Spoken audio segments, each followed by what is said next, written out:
Warga desa Santapan Timur, Kecamatan Kandis, Kabupaten Ogan Ilir mendadak heboh pada Sabtu 19 Februari sekitar pukul 17.30. Pasalnya, salah seorang warga setempat bernama Bakri melihat jasad terapung di sungai.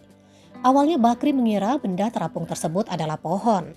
Sontak, suasana desa langsung ramai setelah Bakri melapor ke perangkat desa dan dilanjutkan ke pihak kepolisian.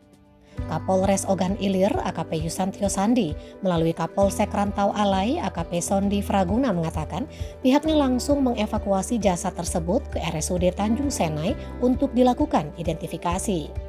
Setelah dilakukan identifikasi, diketahui identitas mayat tersebut adalah M. Eko Prayitno, warga Dusun 3, Kecamatan Kayu Agung, Kabupaten Ogan Komering Ilir.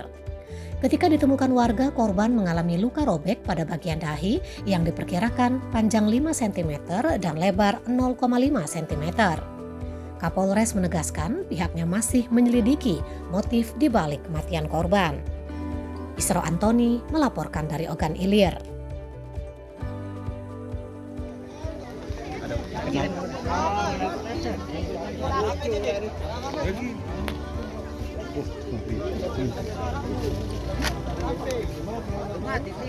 Belum.